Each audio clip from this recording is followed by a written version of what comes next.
말씀을 통해서 절망을 말하는가 은혜를 말하는가 다 같이 시작.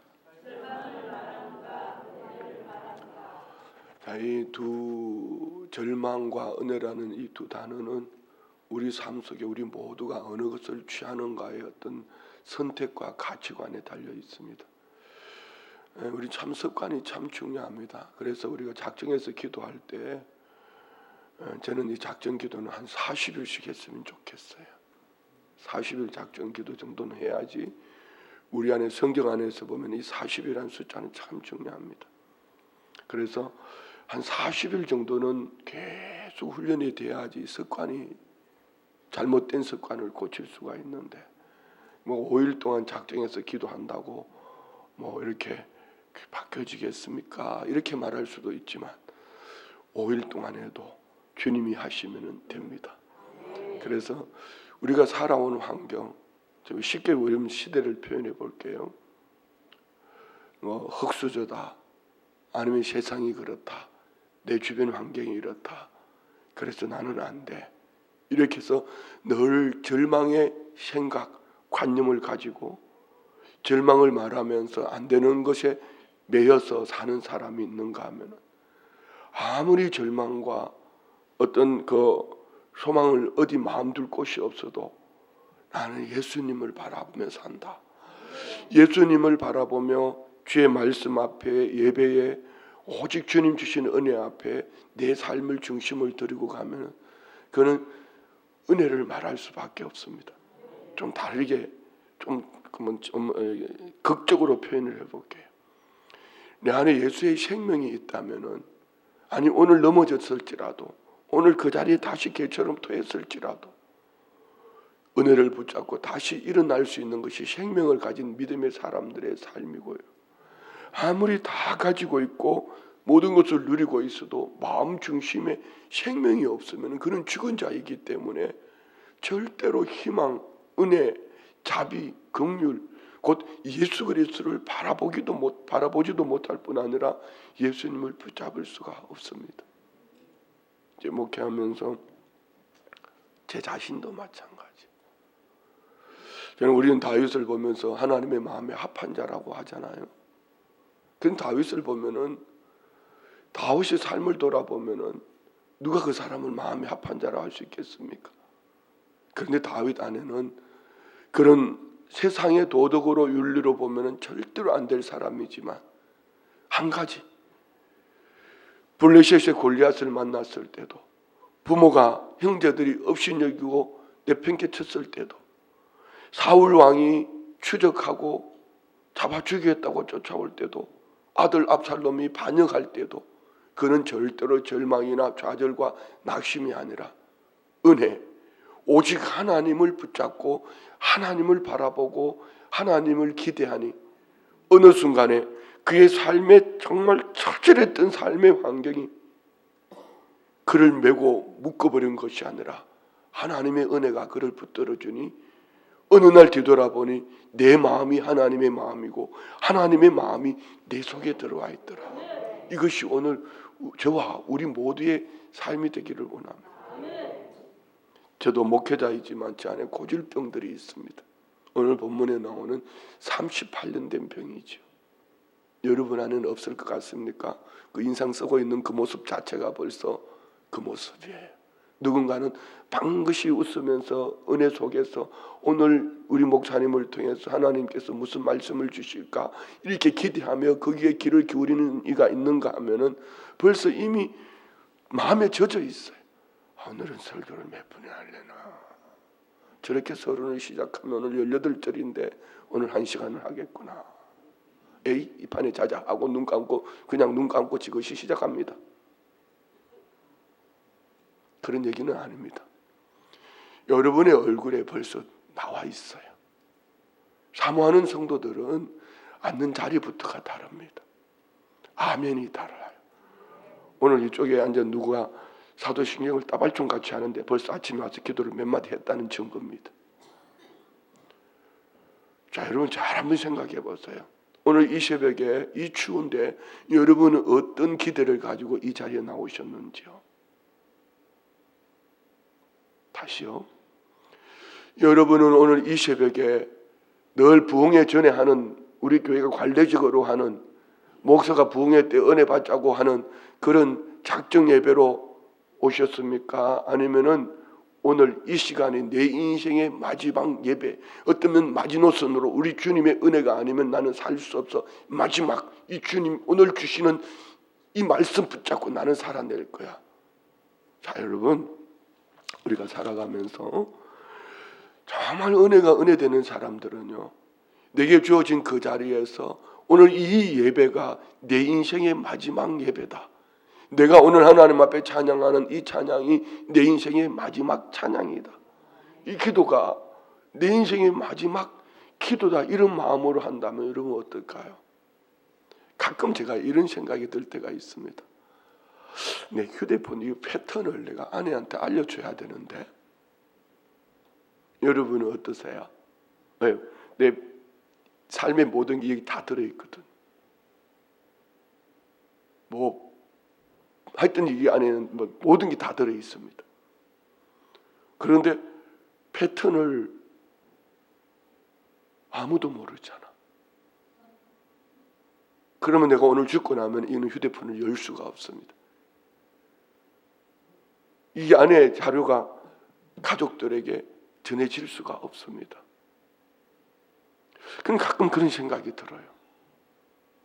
아, 이 휴대폰 안에는 뭐가 들어있고 뭐가 들어있고 뭐가 들어있고 뭐가 있으니까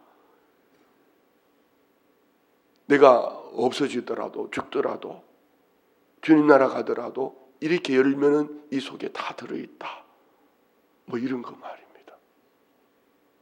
그러면은 좀 더 간절해지지 않을까요? 그러면 여러분이 인생에 대해서 좀 더 집중해야 되지 않을까요? 그런데 늘 어제 있던 그 자리인데 내일도 있을 것을 당연시 여기면서 살아가면은 여러분 정말 은혜가 은혜 되지 않습니다. 2시간을 설교를 하더라도 여러분 마음에 들든지 안 들든지 은혜 받는 성도들의 삶은요, 사람 환경 형편이 아니라 하나님께, 주님께 집중하며 나아갈 때 분명히 그에게는 남다른 은혜가 있습니다. 그럼 지금 이 시간에 여러분이 가지고 있는 생각, 여러분의 삶의 환경, 여러분이 가지고 있는 잘못된 가치관, 안 된다고 말하는 이 모든 것들을 여러분 안에서 자야 돼요. 그리고 이 시간에는 주님만 바라보셔야 해요. 주님께 집중하셔야 해요. 오늘 보면은 모순된 이야기죠. 우리 그 도표 한번 올려주실 수 있나요? 요한복음에 나오는 7가지. 첫 번째는 7명의 정은이라 했습니다. 두 번째 7가지 표적 중에서 오늘 세 번째 38년 된 병자를 고치심, 은혜에 의한 구원. 이는 오늘 본문에 보면은요, 은혜 아니면은 이는 절대로 구원 얻을 수 없는 저와 우리의 모습. 이는 그의 얘기가 아닙니다. 나의 이야기여야 됩니다. 자, 내려주셔요. 나의 이야기로 여러분이 오늘 이 말씀이 읽혀지면은 저와 우리 안에는 다윗처럼 하나님의 마음에 합한 자로 정말 은혜 속에 살아갈 수 있습니다. 그런데 이것이 늘 있는 새벽 예배의 설교에 그의 이야기, 성경의 이야기, 아니면은 뭐 아멘 잘하는 그 사람의 이야기로 들려진다면은 참 늘 바라보는 것이 절망과 좌절과 낙심으로 환경 탓하고 남의 사람을 도마 위에 올려놓고 요리는 할 줄 알지만 내게 주신 은혜를 은혜로 받을 수가 없습니다. 그래서 오늘 이 말씀이 내 안에는 저는 말씀을 어제부터 묵상합니다. 그렇게 내 안에 이 38년 된 병, 이 고질병, 주님만이 할 수 있는 거 주님 고쳐주십시오. 주님 고쳐주십시오. 자, 우리 한번 이 말씀을 보기 전에 5가지, 여기 안에서 5가지를 왜 은혜가 은혜 되는지 5가지를 한번 찾아볼 터인데요. 먼저 이 말씀을 보고 난 다음에 여러분이 한번 말씀을 같이 읽어보면 훨씬 더 바를 것 같아요. 자, 봅시다. 첫 번째, 베데스다를 향해 가신 예수. 이 베데스다의 모순은 뭐냐면은 베데스다, 집, 은혜의 집, 헤세드의 집, 은혜의 집에, 자비의 집에, 헤세드의 집에 은혜가 없어요. 왜? 1등하는 사람만이 들어가서 고침받을 수 있다는 말도 안 되는 신화의 미신에 빠져 있습니다. 다시 말씀드리면 정말 은혜가 필요한 사람들이죠. 이 은혜가 필요한 사람들에게 예수님이 누군가 요청이 아니라 주님이 보시고 아시고 찾아오셨다는 것. 저와 우리는 절대적으로 은혜가 필요한 하나님의 사람인 줄 믿습니다. 은혜 아니면은 뭐 노래는 잘 부르는데 은혜가 아니고 자기 생각으로 자기 중심으로 살아가는 사람들이 얼마나 많은지 몰라요. 여러분, 이번 부흥회는 은혜 받으셔야 합니다. 그런데 부흥회 때 은혜 받고 3일 천만의 말씀요. 벌써 여러분은 은혜가 넘쳐나 있어야 합니다. 우리 주님이 나를 찾아오셨다는 이 확신과 함께 부흥성회를 통해서 내게 주실 은혜를, 우리 주님 찾아오셔서 내게 주실 은혜를, 그리고 그 이후에 그 은혜로 살아갈 것을 우리가 결단을 하셔야 돼요. 두 번째는요, 38년 된 병자입니다. 38이라는 숫자는 불순종의 숫자입니다. 이 불순종으로 말미암아 얻어진 내 마음 속에 있는 차라리 육체로 보이는 질병은 의사들이 고칠 수도 있고 의학으로 고칠 수도 있지만 여러분 감추어 놓은 제게도 있습니다. 여러분 모두에게 아닌 것처럼 빤 것이 웃을지라도 여러분 모두에게 누구인가는 나 이거는 버려야 되는데 성령은 기도할 때마다 말씀을 펼칠 때마다 내 안에 너 이 게으름 때문에 반복되어지는 거야. 너 사사시대처럼 살기 때문에 반복되어지는 거라고 말하는 불순종으로 말미암은 38년 된 이 병, 어쩌면은 주님이 가장 불쌍히 여겨주셔야 될 나 아닌가. 주님의 긍휼이면 되는데 이것이 오늘 우리 안에 임하기를 원합니다. 세 번째는요, 주님은 다 아신다. 오늘 38년 된 병자를 보시고 다 아셨어요. 아시면도 그에게 내가 네게 뭐하여 주기를 원하느냐, 네가 낫고자 하느냐 물으시면 뭘까요? 내 형편과 처지를 다 아시지만 내 입술로 주님 앞에 내려놓기를 원하는 거 아닐까요? 우리 안에 주님을 향한 기대 말입니다. 주님은 나를 다 아신다. 우리는 사람을 바라보고 살다가 보니까 저 사람 안 보일 거야, 모를 거야 이렇게 살잖아요. 자, 네 번째는요, 불평, 불만, 원망. 주님은 다 들어주신다.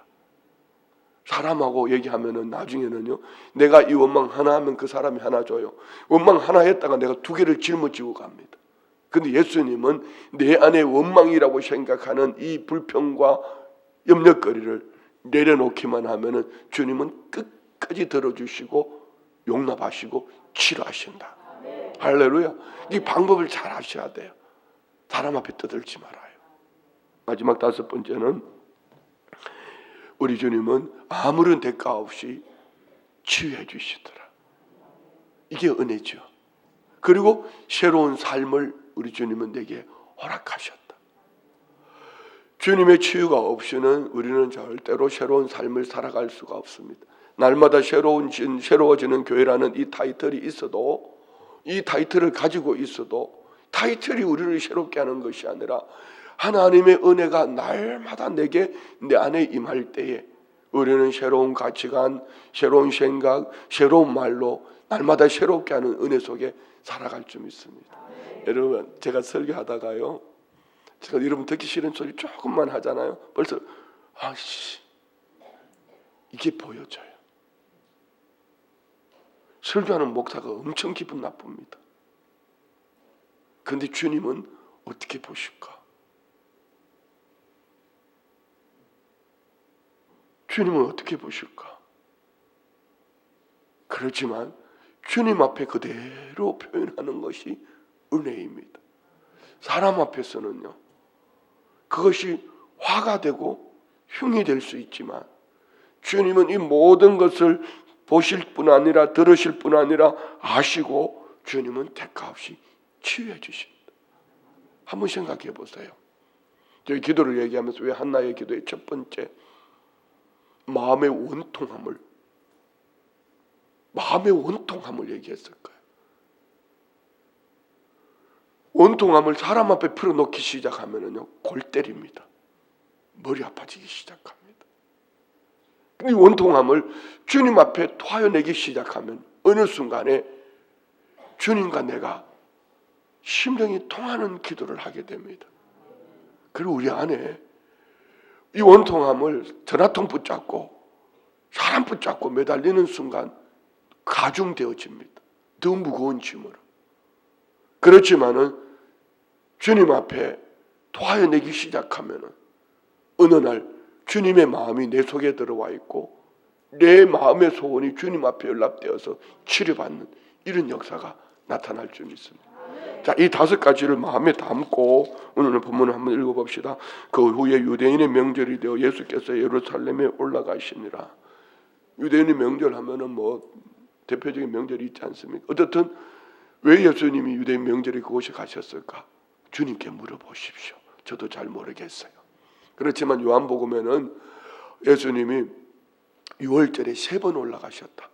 다른 공간복음에는 한 번씩으로 기록되어 있는데 곧 주님은 3번의 6월절을 맞이했다는 공생의 사역 3년을 말할 수 있는 증거가 오늘 이 요한복음 안에 나와 있습니다. 어쨌든 유대인 명절에 예수님은 예루살렘에 올라가셨는데 2절에 예루살렘에 있는 양문 곁, 느헤미야에 보면 이 양문은 무슨 문이라 그랬죠?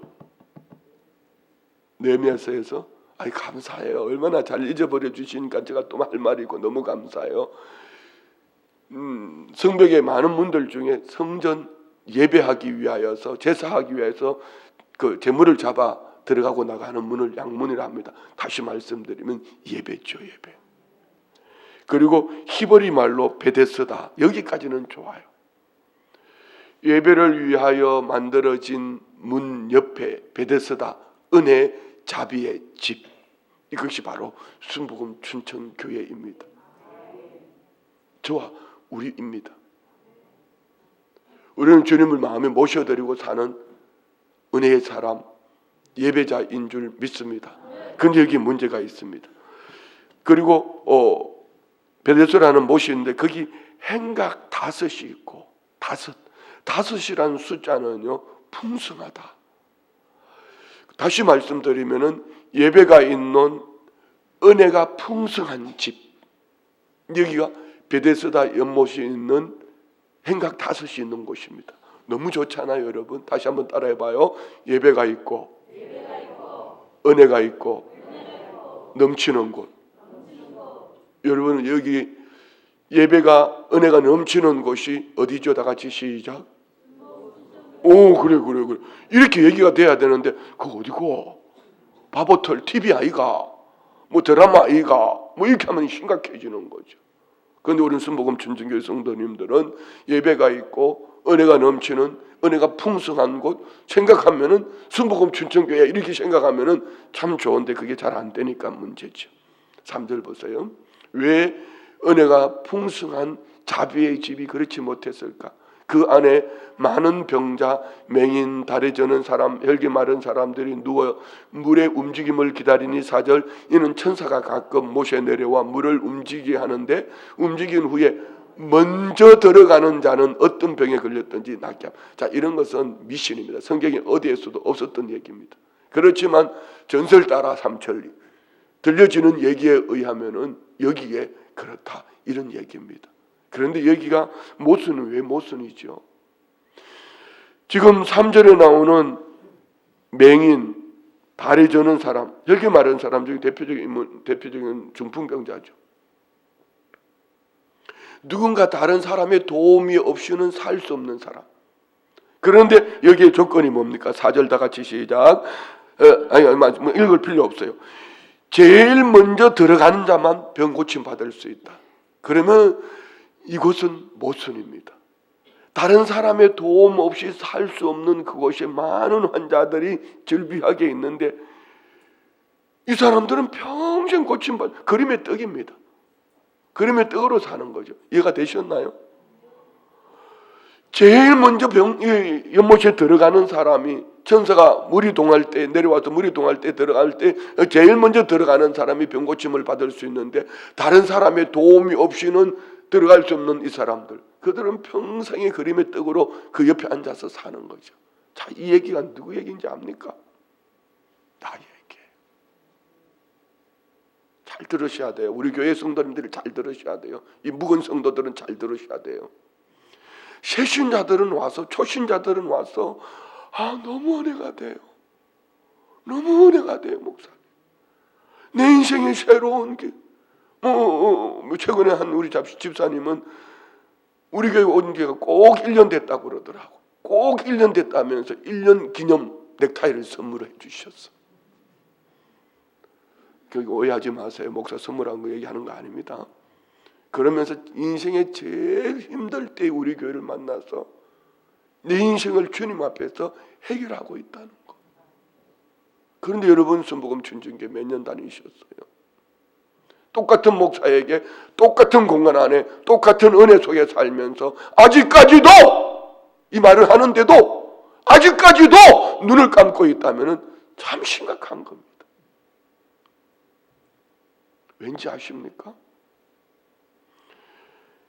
은혜가 아니고 뭘 바라보고 살고 있기 때문에 이 미신에 빠져 있어요. 종교인에 젖어 있단 말입니다. 이름은 성도라는 이름을 가지고 있고 오랜 신앙 여정 속에 정직이란 직분을 가지고 있어도 은혜가 은혜되지 못하고 말씀이 말씀되지 못하고 예수님이 아직도 보여지지 않아 아직도 가족도 어느 누구도 주님을 모르고 살아가고 있다면 여러분 당신은 심각한 질병이 걸려 있습니다. 이 사람입니다. 그런데 너무 아파하지 마세요. 이 사람은 저일 수도 있습니다.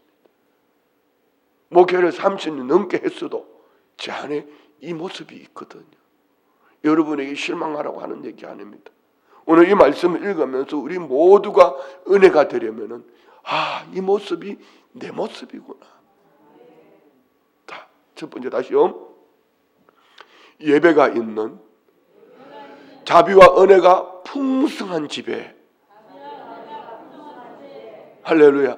너무 감사한 따라하라고 한 얘기는 아닌데 예배가 있는 자비와 은혜가 풍성한 집에 모순이 있다.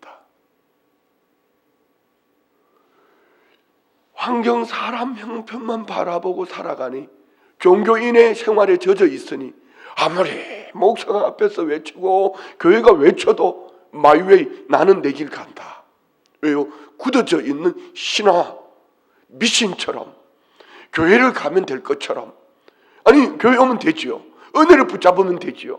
그런데 교회 와서 앉아있으면 되는 것처럼 묵어져 있어서 고목나무가 되어서 싹이 나지 않고 잎이 나지 않고 열매를 맺지 못하는 고목나무가 되어 있으니 이 속에 누가 그를 보고 예수를 믿고 누가 그를 보고 가족들이 누가 그를 보고 나는 우리 엄마 따라서 우리 아버지 따라서 예수 믿고 교회 갈 거야. 누가 그 얘기를 하냐는 것이죠.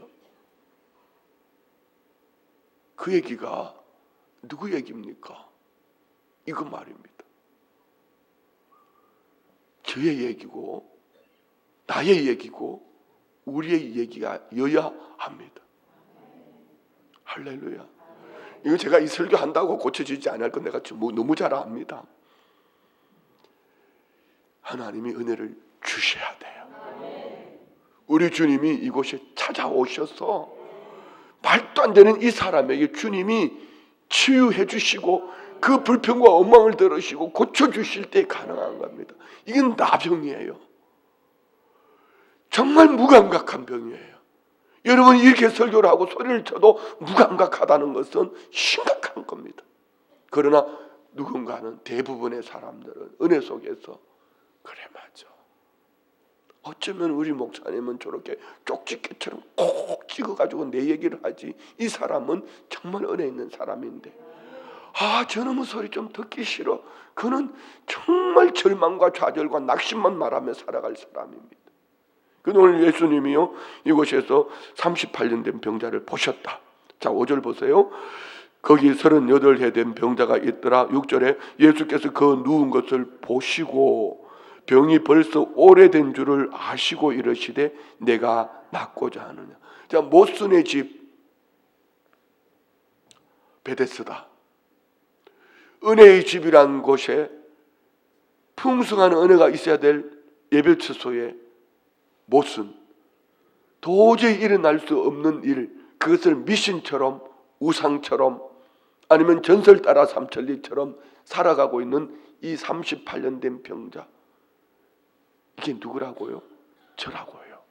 근데 주님 뭐라고 말씀하십니까? 누운 것을 보시고 병이 벌써 오래된 줄 아시고, 자, 제일 중요한 것은 이겁니다. 네가 낫고자 하느냐. 오늘 이 주님의 질문이 우리 마음에 들려지기를 원합니다. 너 낫기 원하냐? 네 안에 고침 받기 원하냐? 네 속에 있는 그런 흉악한 질병이 있는 거 알아? 네가 낫고자 하느냐? 여러분, 이번에 우리 치유받기를 원합니다. 할렐루야. 치유받기를 원합니다. 그랬더니 어떻게 불평하나 보십시오. 7절, 병자가 대답하되 주여, 물이 움직일 때에 나를 못에 넣어주는 사람이 없어 내가 가는 동안에 다른 사람들이 먼저 내려가나이다. 잘못된 가치관이죠. 원망합니다. 누구 원망하죠? 내 인생은 내가 책임져야지요. 근데 하는 말이 무슨 얘기입니까? 나를 못에 넣어줄 사람이 없다는 겁니다. 나를 도와줄 사람이 없다는 것이죠. 내 사업을 도와줄 사람이 없고, 우리 가정을 좀 도와줄 사람이 없고, 우리 목사는 나한테 관심도 없어요. 우리 목사 14년 됐는데 나 아는 척 한 번도 안 했어요. 우리 교회는요, 나 같은 사람은요, 발붙일 곳이 아니에요. 전부 남만 탓하고 있습니다. 누구만 좋아해. 뭐 누구 아이 그룹에 들어가야 돼. 뭘 남의 탓만 하고 앉은 거죠. 이것이 불평이 되고 원망이 되고 이것을 가지고 사람 앞에 토해내기 시작하면은 점점 비굴해지고 마귀만 춤을 춥니다. 그런데 오늘 38년 된 병자가 있는 베데스다 연못에 우리 주님이 찾아오셨다. 내게 주님이 찾아오셨다. 우리 안에 주님이 찾아오셨다. 그리고 주님이 물으신다. 옆에 있는 그 사람이 물을 때는요, 대답하지 마세요. 여러분, 남편이어도 아내여도 그것이 화가 될 수가 있고 흉이 될 수 있습니다. 그렇지만 주님이 네가 낫고자 하느냐, 아멘! 이것만 하면 됩니다. 문제는 그 병을 모르는 것이 문제입니다. 주님이 네가 낫고자 하느냐, 여기에 넣어줄 사람이 없어요. 환경이 없어요. 나는 돈도 백도 없어요. 이는 블레셋의 골리앗을 바라보는 이스라엘 군대와 사울 왕과 그 병사들이죠. 그러나 다윗은 만군의 여호와의 이름, 만군의 여호와의 이름, 하나님의 이름이면 됩니다. 네가 낫고자 하느냐, 이 말씀 앞에 오늘 주님은 그에게 뭔 대답을 원하셨어요? 아멘 하면 되는데 나를 이 연못에 넣어줄 사람이 없습니다. 그렇게 살아가면은 누더기 인생이 되는 겁니다. 그런데 은혜는 이겁니다. 다음 절 보세요. 예수께서 이르시되 일어나 내 자리를 들고 걸어가라 하시니 아멘. 세 가지 동사가 있습니다. 따라합시다. 일어나, 들고, 걸어가라. 자, 여러분 일어나십시오. 어떤 자리에서? 절망의 자리에서, 절망의 생각에서, 잘못되어진 사상에서, 고정관념에서 일어나십시오. 그리고 그걸 들고 어디로요? 주님이 가라고 말씀하시는 방향을 설정하고 믿음으로 나아가십시오. 그래야 할 때 주님의 역사가 나타날 줄 믿습니다. 그런데 우리는 육체에 길들여져 있는 사람은 한번 잘 생각해 보세요. 우리 성도님들이 지금 나오신 분은 우리 성도님들의 10분의 1도 안 됩니다. 모든 목회자들이 통계입니다. 이제는 갈수록 점점 더해집니다.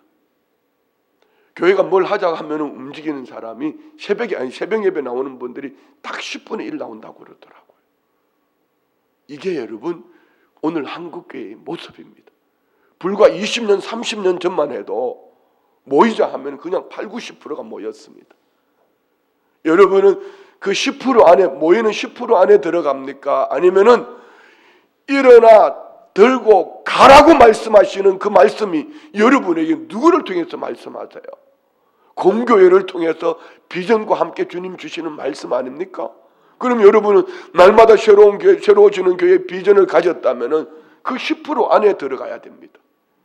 그러면 오늘 이 설교를 영상으로 듣는 분도 있겠지요. 당신도 그 10% 안에 들어가야 합니다.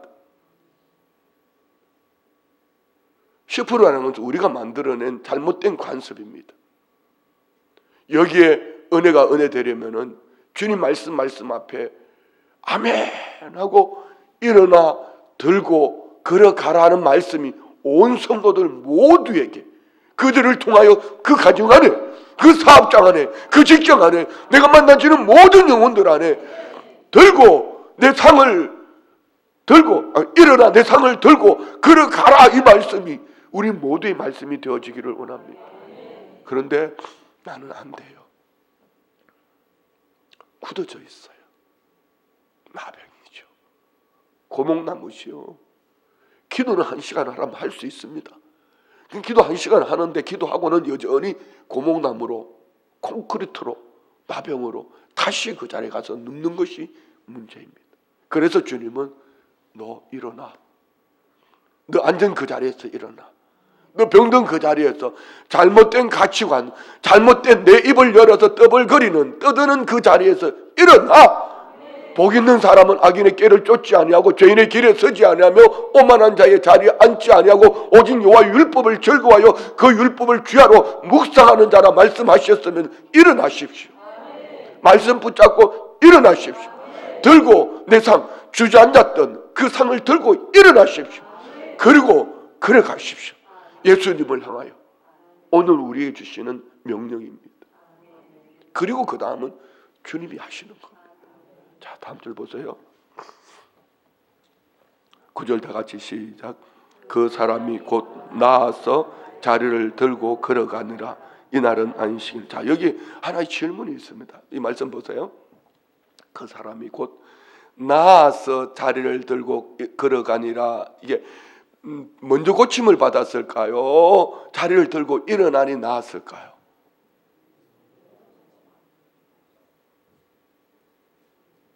오늘 이 38년 된 병이라는 것이 불순종으로 말미암았다면은 이는 이미 마음에 주님 말씀 앞에 성령으로 순종하기 시작할 때에 그는 치유가 되어진 겁니다. 자, 우리가 이 새벽에 여러분이 마음의 중심에 주님 말씀 앞에 내가 저렇게 살아야 돼.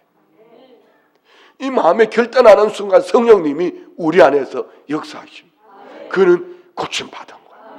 일어나는 거예요. 그리고 걸어갈 수 있는 거예요. 그런데 이 생각 속에 벌써 굳어져 버리면은 아유, 저놈의 소리 언제까지 내가 들어야 되나?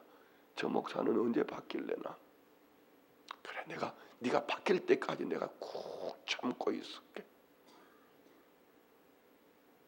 평생 그렇게 삽니다. 오늘 성령님이 저와 우리 모두의 마음을 터치해 주시기를 원합니다. 할렐루야. 자, 10절부터 읽어 내려가면 됩니다. 유대인들이 병난 사람에게 이르되 안식일인데 내가 자리를 들고 가는 것이 옳지 않다. 자, 여러분, 방해꾼이 옆에 있습니다. 유대인들이 누구죠? 율법주의자들입니다. 지금 언제라고 그랬죠? 이날 고침받은 날이 안식이라고 합니다. 오랜 교회에, 오랜 신앙에 오래 만나진 친구일수록 여러분 우리 교회의 맹점일 수도 있습니다. 잘 생각하셔야 돼요. 저는 목회자이기 때문에 다 보입니다. 저 사람은 저 사람하고 저 사람은 저 사람하고 저 사람하고 저 사람은 이렇게 뭉쳐 사는데 그 자리가 은혜의 자리면 괜찮은데 꼭 못된 것들은 끼리끼리 모여서 은혜가 아닌 그곳에서 함께 가거든요. 그러나 순복음 천천교회 성도들은 은혜의 자리에 있기를 원합니다. 여러분 한번 잘 생각해 보세요. 내가 만나지는 사람은 늘 그 사람이 내게 선한 영향을 끼쳤던가 아니면은 같이 도마 위에 올려놓고 불평하며 원망하며 살았던가. 오늘 유대인들은 안식일이란 여기에 매여버렸습니다. 안식일의 주인인 예수님이 지금 말씀하심에도 불구하고 그분이 고쳐주셨음에도 불구하고 그는 여기에 젖어버린 거죠. 다음 절요. 대답하되 나를 낫게 한 그가 자리를 들고 걸어가라 하리이다. 이게 전도하는 방법입니다. 근데 그는 아직까지 그분이 누군지 몰라요. 이 38년 된 병자는. 그가 자리를 들고 체험했으니까. 근데 그가 누군지 몰라요. 여러분, 기적이 우리를 믿게 하는 거 아닙니다. 이런 기적이 나타났음에도 불구하고 그는 아직 몰라요. 그는 제가 홍천에서 목회하면 제일 보람이 없었던 게 귀신 쫓아는 겁니다. 귀신 들린 사람, 귀신 떠나고 나면 나중에 창피하다고 교회 떠나가 버립니다. 어떤 분은요, 이사간 사람도 있습니다. 그래서 이 귀신 들린 자를 그는 어느 날 깨닫고 난 다음에는 이 귀신을 내쫓기 전에 가족들을 불러 모아놨습니다. 뭐 안 믿는 사람이 알아요? 불러 모아놓고 같이 그러다가 예수님 영접하게 하고 이렇게 하는 거죠. 어쨌든 오늘 이 38년 된 병자는 그분이 누군지 몰라. 그냥 단순히 그가 여기에 머물러 있으면 안 되죠. 예수 그리스도 이 길을 원합니다. 자, 12절 그들이 묻되 너에게 자리를 들고 걸어가라 한 사람이 누구냐 하되 고침을 받은 사람은 그가 누구인지 알지 못하니 이는 거기 사람이 많으므로 예수께서 이미 피하여서. 자, 그러면 우리는 누구를 하려고 해요? 나를 성전으로 인도해 주신 분, 나를 은혜 가운데 있게 하신 분, 그분을 알아가는 일에 열심을 내야 합니다.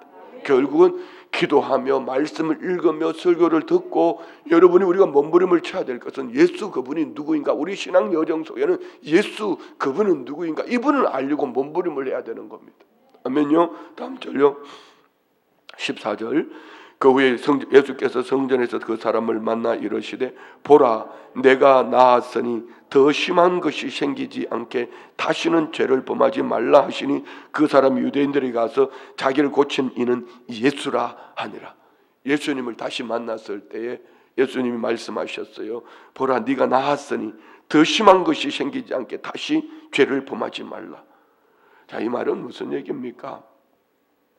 지금까지는 죄의 지배를 받고 살았지만 이제는 고침받았으니 너는 은혜의 사람이야.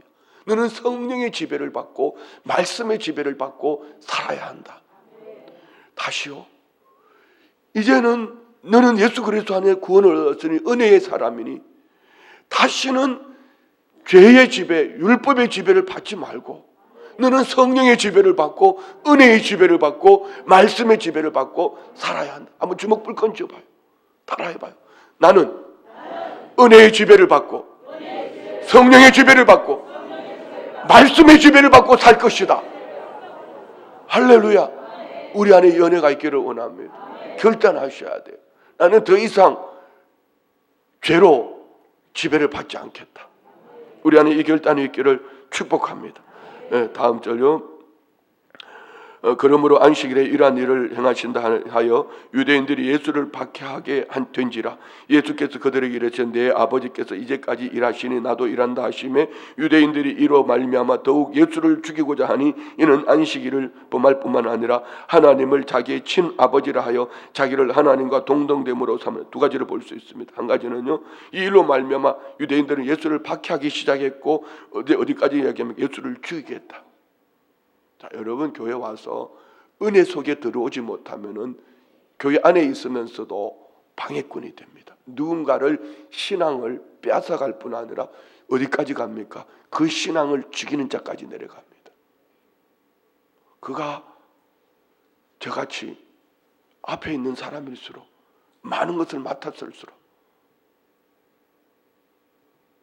연자 맷돌을 목에 메고 바다에 빠뜨려 죽는 거죠. 죽이는 거죠.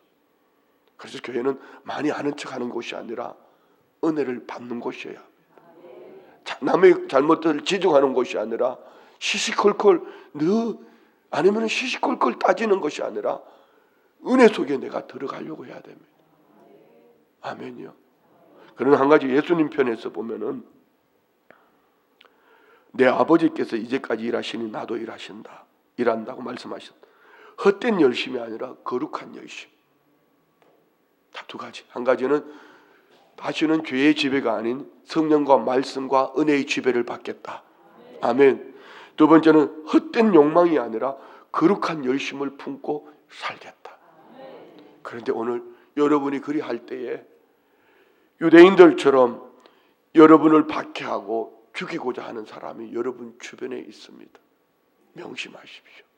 그는 그 사람이 그러는 것이 아니라 그 배후에 있는 마귀입니다. 이걸 분별하셔야 합니다. 이것을 분별하지 못하면 어느 순간에 여러분은 다 빼앗깁니다. 말씀 마칩니다. 이 얘기는 제가 좀 반복을 해서 더 해야 되는데 설교 시간이 끝났습니다. 이 설교를 오늘 여러분 다시 몇 번은 들으시면 화가 날 겁니다. 화날 때 품고 살지 말고 화나는 그 부분을 주님 앞에 토해내십시오. 그럼 분명히 여러분 안에 오늘 주님 찾아오셔서 5가지 은혜가 없는 이곳에 주님의 은혜가 38년 된 병, 불순종의 병, 가장 불쌍히 여기시는 주님이 고쳐주실 뿐 아니라 보시고 아시고 내 형편을 아시는 주님이 불평과 원망을 다 들어주실 뿐 아니라 대가 없이 깨끗이 치료해 주실 줄 믿습니다. 연애가 오늘 저와 우리 모두에게 넘쳐나기를 주의 이름으로 축원드립니다. 기도합니다. 은혜를 외치는 내 안에 은혜 없이 살았음을 고백하고 자비와 긍휼을 외치는 내 안에 자비와 긍휼보다는 사람 환경 붙잡고 살았던 것을 회개하며 철저하게 토하여 내는 가운데에 우리 주님의 은혜가 내 삶에 임하여서 지금까지 은혜가 은혜되지 못하도록 가로막던 모든 흉악의 결박이 끌어지고 불순종의 죄가 끌어지고 이제 순종함으로 우리 주님 허락하시는 은혜의 삶의 터전의 축복의 통로가 되게 하여 주옵소서. 믿음으로 예물 드립니다. 날마다 새로워지는 저와 자녀들 되게 하옵소서. 이 교훈의 목적은 청결한 마음과 선한 양심과 거짓이 없는 믿음에서 나오는 사랑이거늘 하나님께서 죄악의 속박에서 벗어나 세상을 십자가로 맞서서 세상을 다스릴 수 있는 능력이 되게 하옵소서. 범사에 감사합니다. 하나님 아버지 오수연 한 해 은혜 주셔서 감사합니다. 이 새벽에 주님 음성 듣는 시간 되게 하옵소서. 특히 기도회를 통해 변화된 삶과 육신의 아픈 고통 다 사라지고 새로운 믿음의 삶을 살게 하옵소서. 우리는 주만 의지하고 주의 말씀만 주의 이름만 부르리다. 범사에 감사합니다. 올려드린 예물과 기도 제목 소원 중심 보시고 오늘 38년 된 병자에게 은혜로 치유하신 것 같이 우리 각 사람 안의 회복과 주의 역사가 우리 주의 은혜의 강물처럼 넘쳐나는 축복으로 임하여 주옵소서. 예수님의 이름으로 축복하며 기도드리옵나이다. 아멘.